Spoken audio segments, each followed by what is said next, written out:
da delação de Daniel Vorcaro, porque não tem como a gente não falar sobre isso, né? O Congresso está se preparando para essa situação, as expectativas em torno de uma possível delação premiada de Vorcaro, que é o dono do Banco Master, cresceram no Congresso, e 2 movimentos recentes contribuíram para intensificar esse cenário. Enfim, as mudanças na equipe jurídica do banqueiro, né, do novo advogado, José Luiz Oliveira Lima, como ministro André Mendonça também do STF, que é o novo relator do caso, e também com a Polícia Federal. Tudo isso vem deixando o Congresso apreensivo e tenso, porque a gente sabe que os 3 poderes estão envolvidos nesse escândalo do Banco Master, né, Lô? Estão, e não é pouco envolvido, não. Desde o início o início lá, quando ainda era uma crise, o início de uma investigação, o nível de abalo das estruturas da República, nominalmente, né, em nome de alguns congressistas, alguns ministros do STF, alguns membros também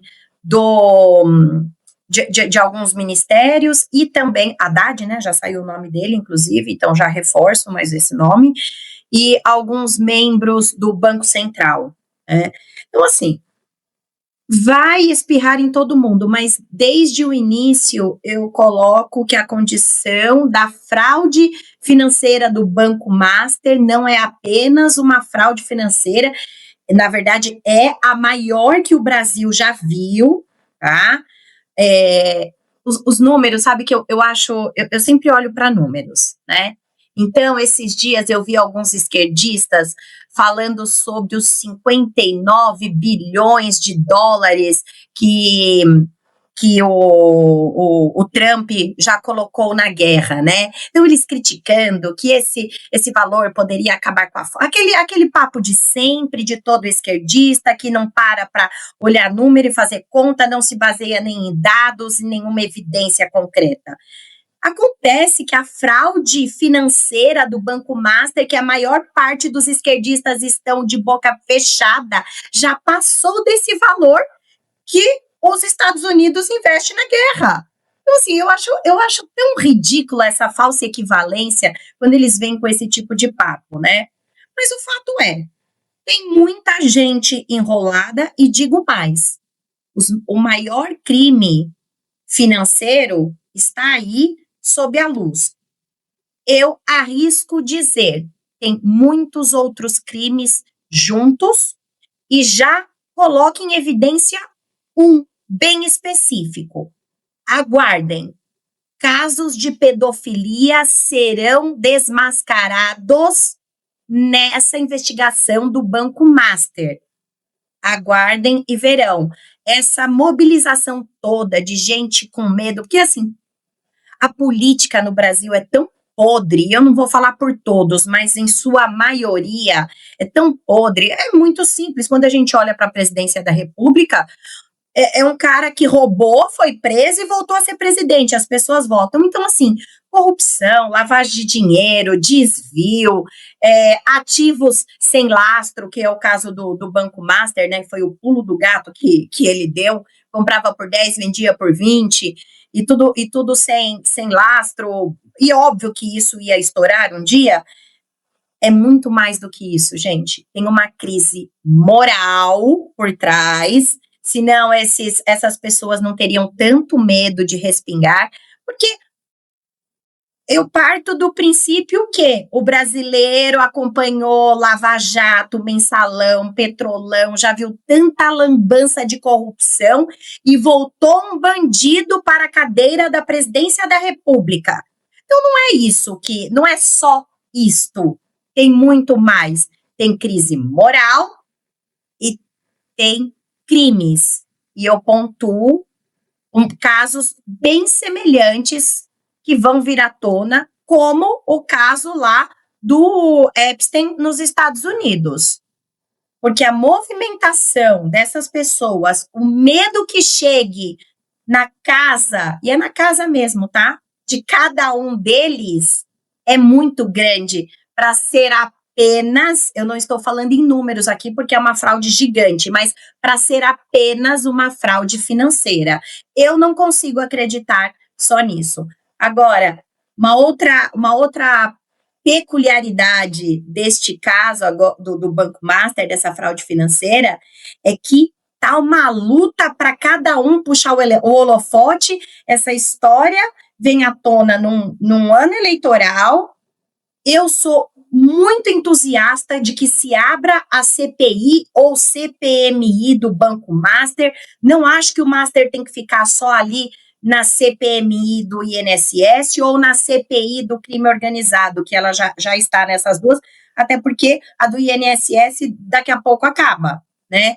Precisa sim, eu sou uma grande entusiasta, mas está uma disputa, tem disputa agora de parlamentares alagoanos, né, que parecem que vão vir candidatos ao Senado, Renan Calheiros e o seu super adversário.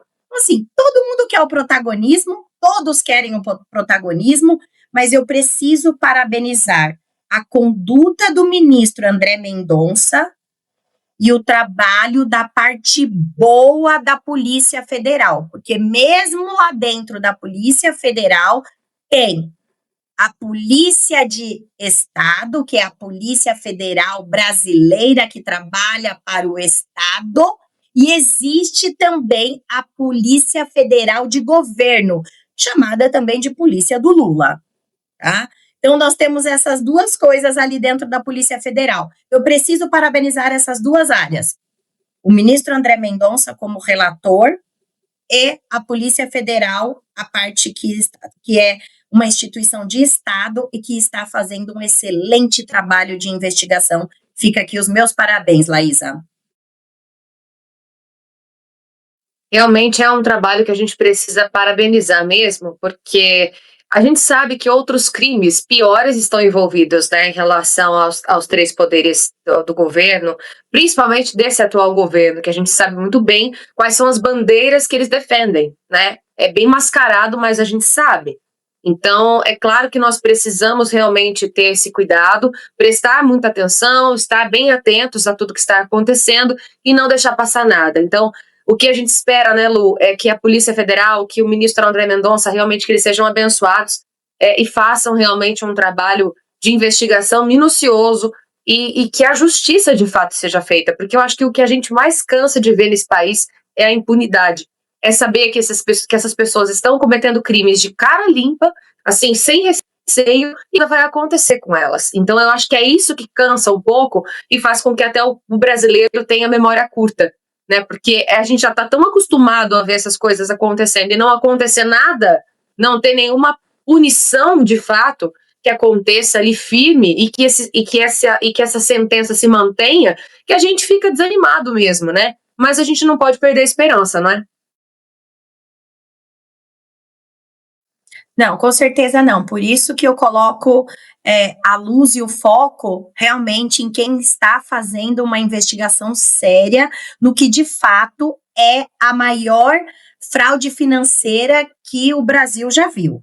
Tá? Então, realmente, a gente precisa dar luz a isso e dar nomes a quem está fazendo um bom trabalho. O ministro André Mendonça, ele vem surpreendendo, eu acho que todos os espectros da sociedade, porque numa mínima condição de suspeita de vazamento de dados, ele já trancou tudo sobre essa situação lá na CPMI do INSS, e ele está certíssimo, certíssimo. Veja bem, eu não estou aqui colocando que eu acho que o André Mendonça tem que fazer apenas sigilo de tudo, ser o delator, acusador, não sei o quê, porque a gente já viu isso na nossa história recente, para não dizer ontem, antes de ontem, ano passado, ano retrasado, dentro do STF, porque esse é o modus operandi do ministro Alexandre de Moraes, né? Veja bem o inquérito das fake news, um inquérito aberto de ofício.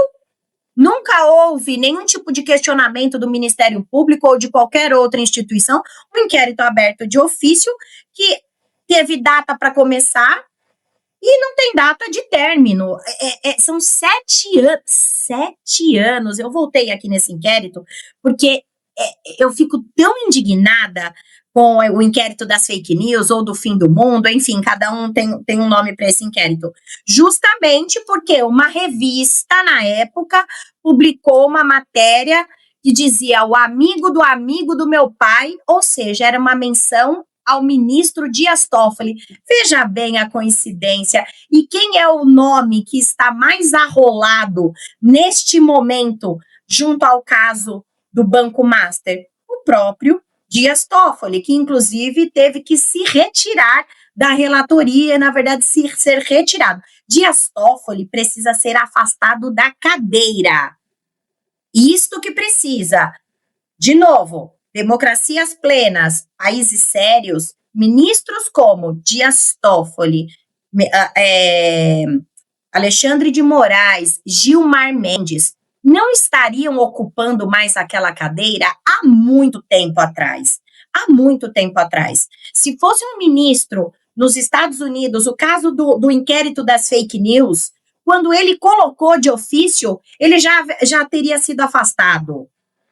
O ministro Alexandre de Moraes, num caso desse nos Estados Unidos. Então, assim, a gente sabe o que é o inquérito das fake news. É para calar justamente isso aqui, Laísa. Calar eu, você, as mídias independentes, as redes sociais.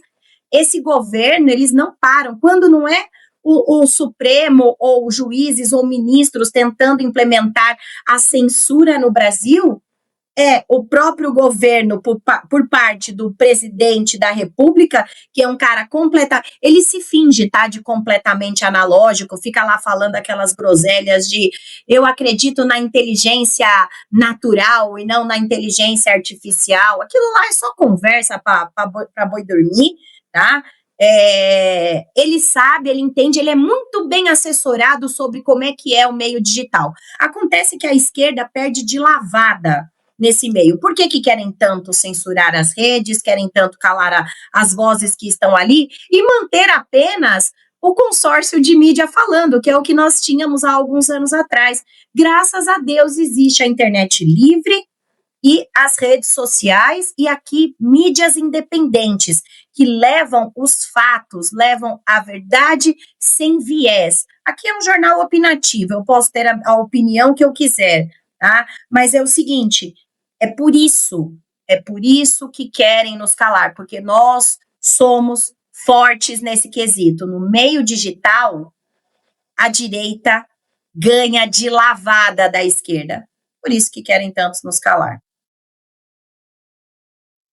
Realmente, ainda bem que a gente tem aqui as mídias sociais para nos ajudar nesse processo, né, Lu?